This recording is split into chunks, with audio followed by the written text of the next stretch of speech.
Well, hi everyone, and welcome back to Purpose Reimagined, Rebuilding Your Life After Loss. My name is Susan Hannafin McNabb. I'm a social worker, educator, author, and widow who's here to chat with you today about A to Z healing tools for restoring, renewing, and rebuilding. So let's get into it. I'm going to share my screen here. Okay. All right. Again, welcome to A to Z Healing Toolbox and tools to restore, renew, and rebuild.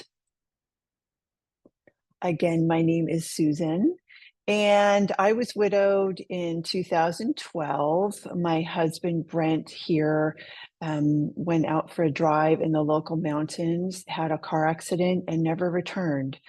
So I was left with our 5-year-old son, Jacob, who's here in the blue hat.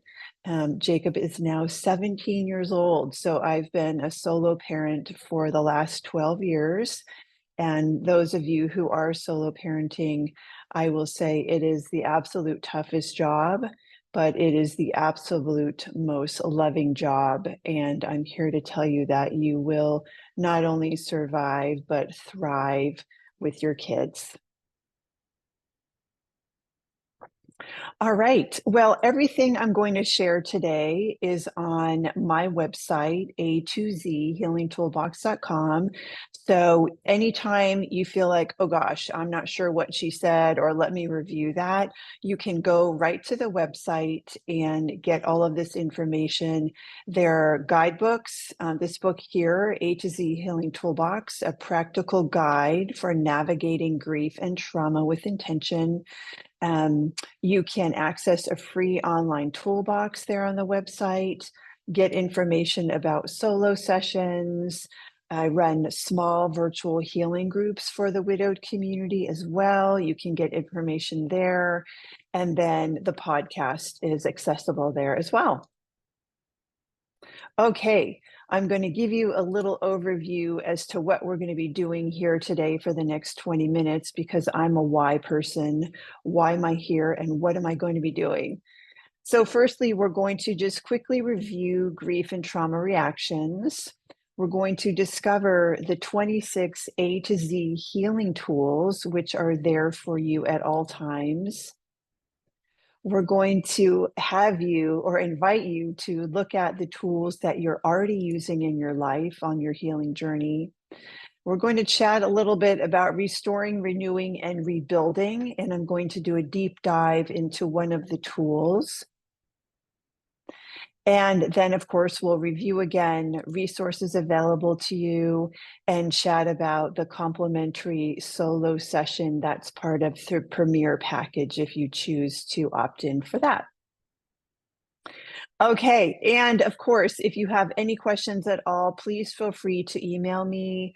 My email address is here, Susan at a2zhealingtoolbox.com. And we'll be talking about Brent and Jacob a little bit throughout this program.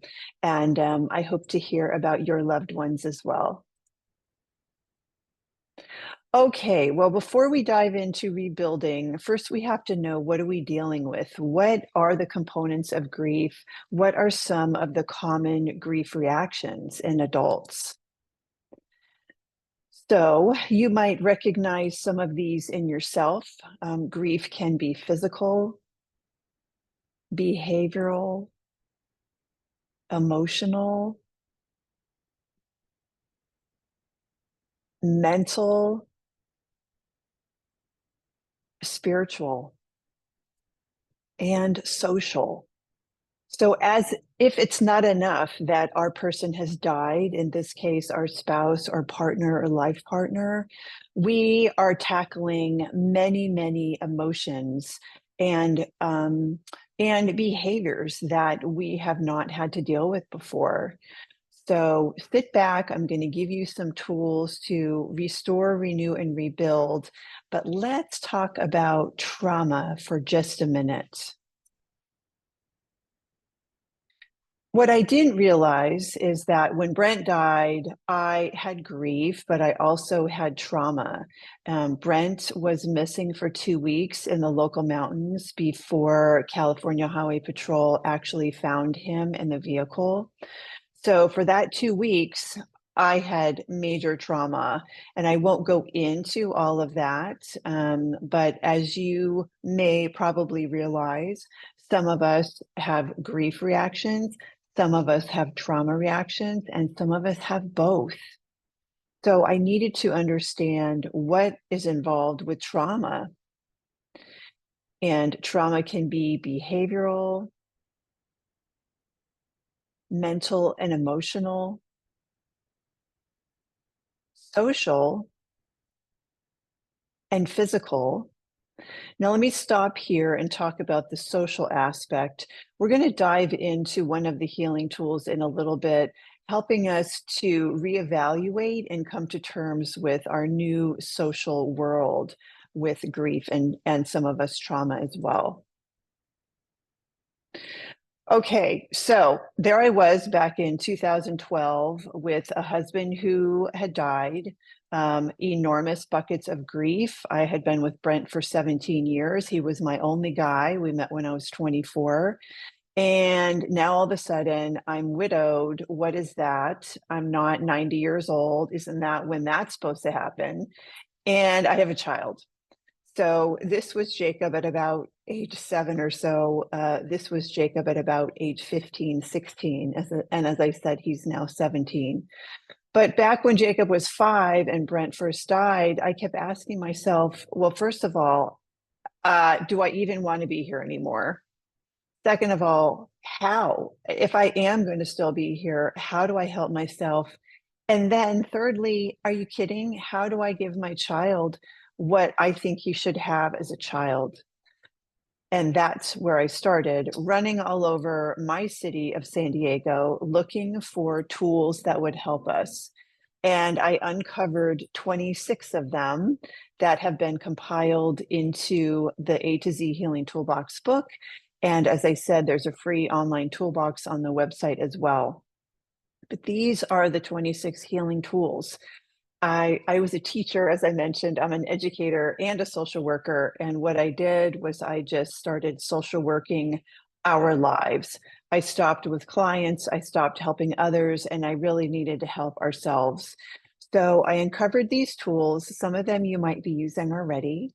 Let's take letter A, animals.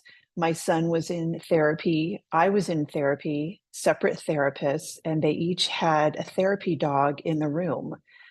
Oh, well, that's interesting. I said to myself, why do I feel calmer here with this animal around? So I did a deep dive into animals and breath work and counseling and doing your homework, all of these 26 tools to figure out the why. Why are these helpful healing tools for people who are living with grief and trauma? What physiologically happens when we integrate some of these tools? And here we have them again. And now I'd like to invite you to just make a mental note, or if you have a notepad or a journal, just jot down which tools you are already using, because these tools do many things, including the 6 things listed here. They decrease anxiety and depression, which is common with grief and or trauma, right? Our hormone levels, our stress hormone levels go through the roof, and these tools can reduce the hormone levels that we have.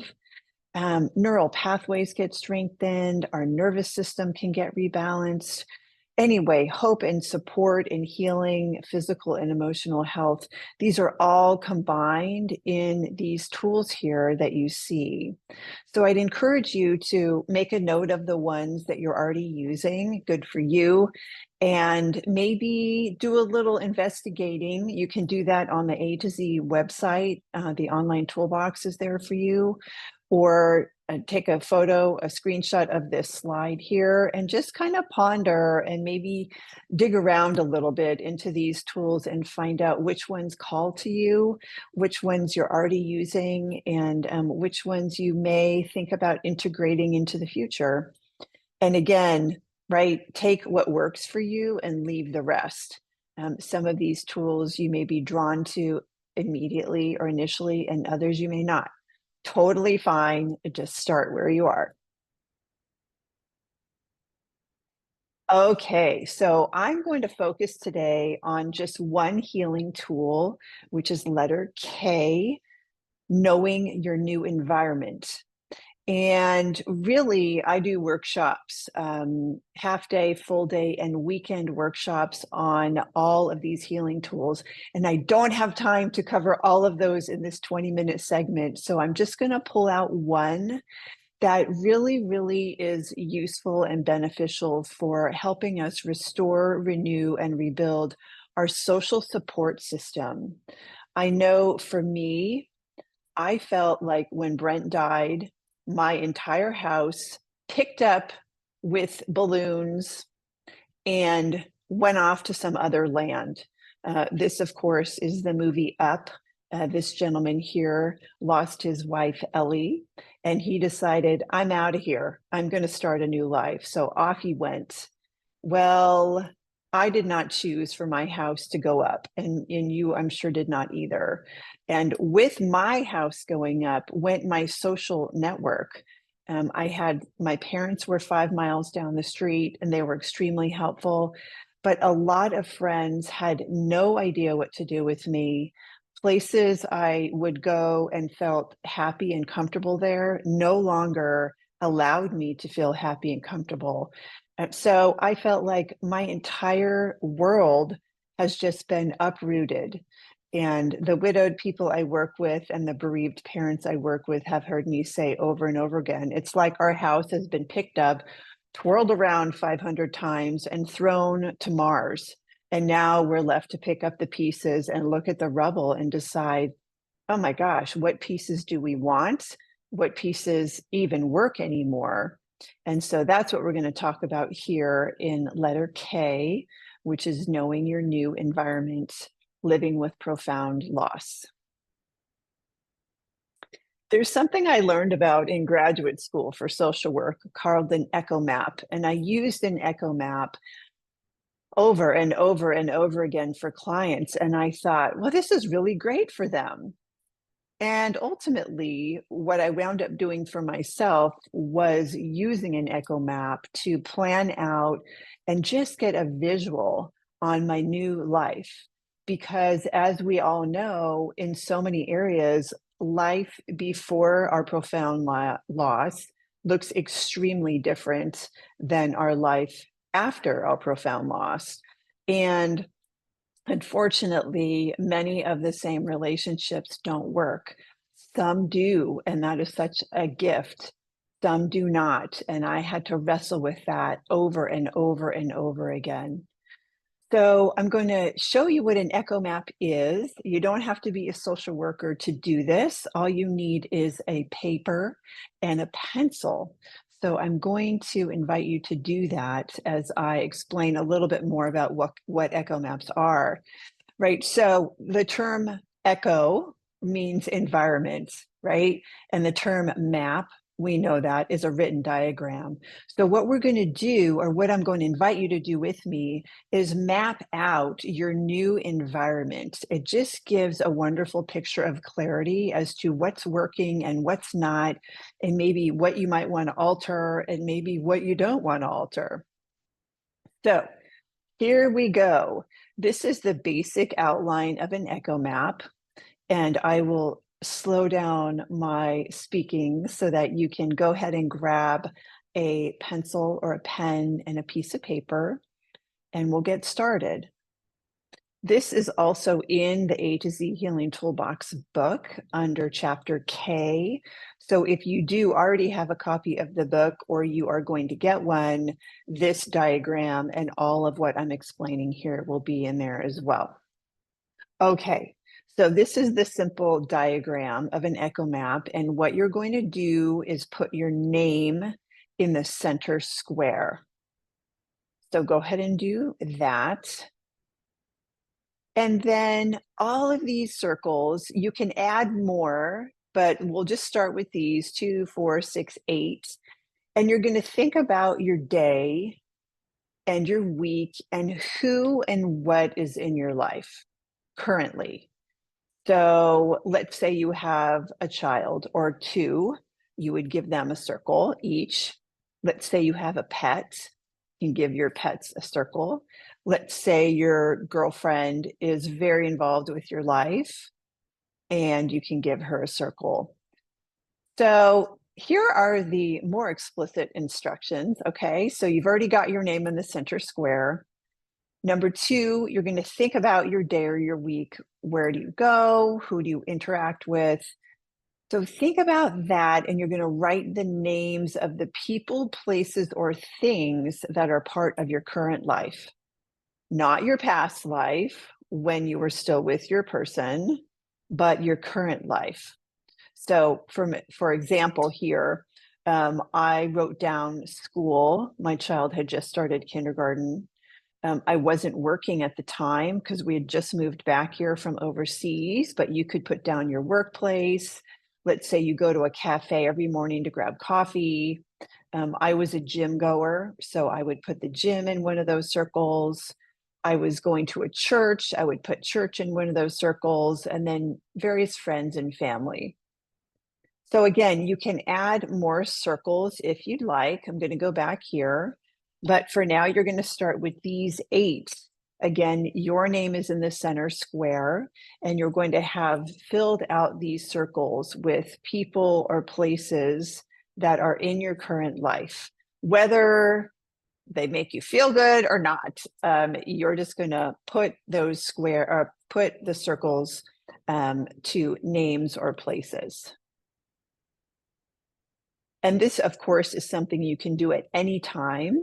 So even if you can't finish this during this time, which is unlikely, you can always go back to it.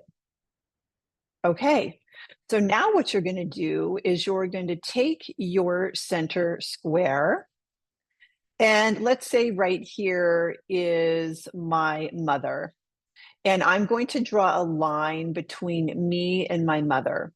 Now, the line is either going to be positive, negative, or neutral.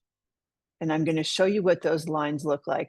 But you're going to draw a line from your center square to every one of these circles. And it's either going to be a positive line, a negative line, or a neutral line. Okay, so here we are, number 3. You're going to draw lines between you and each circle. A solid line is a positive relationship for you.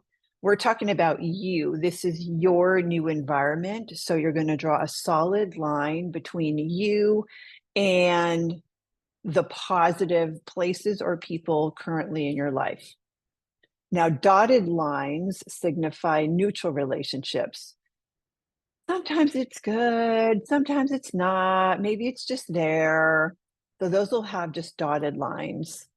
And then these crisscross lines, that's what you will put on your echo map to signify a stressful relationship. Okay, so I'll go back again. This is you. Let's say my mother is here.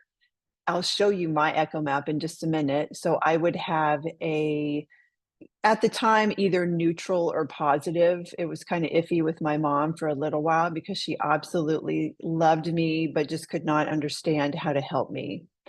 I had a new girlfriend I met at the gym named Robin. I would give her a circle here. She helped me so much. She was widowed with 2 children at home as well. Church was a place I went for comfort back in my old life, and then it just became awful. I couldn't handle it for so many reasons. So that was a crisscross negative relationship for me. Okay, so you should have now your name in the center square, a bunch of little circles, and starting to make lines between you and positive, neutral, and stressful relationships. We're going to get into number 4 and 5 here when I show you my echo map. So this was the echo map I did for myself about a year or so after Brent died. Here I am in the center square. These were my 8 original circles. And then, as you can see, you can branch off from each circle. But let's start here. My positive relationships were outdoors, exercise, my parents, and a whole slew of new friends that had never met Brent, but boy, did they know grief and trauma. My neutral relationships that I really needed to figure out were old friends. That was the only neutral one. I had taken a part-time job when we first moved back from overseas. That became extremely stressful. Church became extremely stressful. And the gym, which is where I met Brent when I was 24 and was always my place of refuge, became extremely stressful. So this is an example of my initial 8 relationships. Of course, all of my new friends I grabbed onto. Some of these folks were widowed. Actually, Tom is widowed, Lisa widowed, Robin was widowed, Kathy was widowed. Shannon was an old friend who could just hold the space so well, and she had no profound loss in her life. Joe was a veteran from Afghanistan, and he definitely understood trauma. So over here on my old friends, I had belonged to a mother's group. I couldn't do it anymore. I couldn't see intact families. The moms couldn't understand me in my new life. So eventually I had to decide what to do about that. I also had to decide what to do about an old friend, Sean, who just wasn't working for me anymore because he made it all about him. Anyway, this is an example of a complete echo map. And once you get to this place, you can then notice sources of support and stress in your environment, right? And then come up with ways to strengthen, alter, or change the relationships that are currently stressful, right? So my positive relationships here, you're not going to change those. You want more. You want more from me, more parents, more exercise, more outdoors, more time with new friends. I had to think about the stressful things, the part-time job. Okay, this is stressful. Do I want to keep this? What do I do about that? Church. Do I drop church altogether? Do I find another church? The gym. I actually left that gym and found a new one.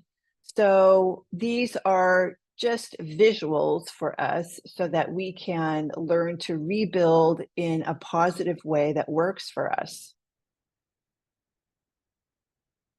I know I've given you a lot of information about echo maps, but again, these can change over time. And at any point at all, you can get out a piece of paper, draw 8 circles, and just plot out what's happening visually in your life.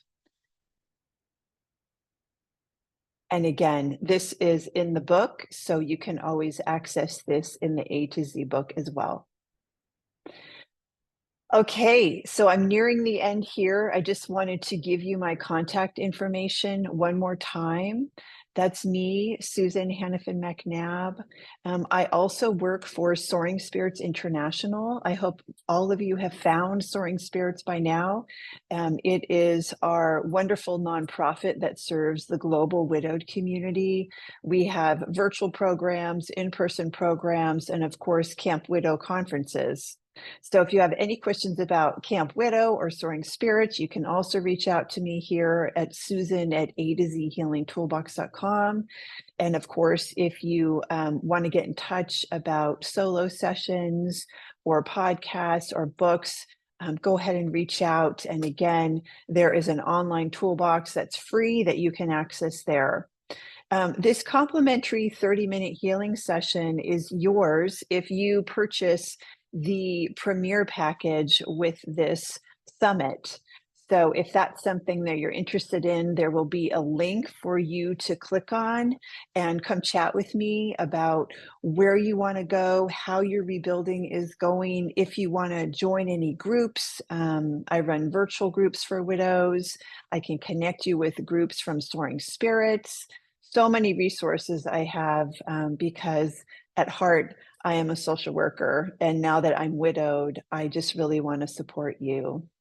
Thank you so much. I hope you all have a wonderful day.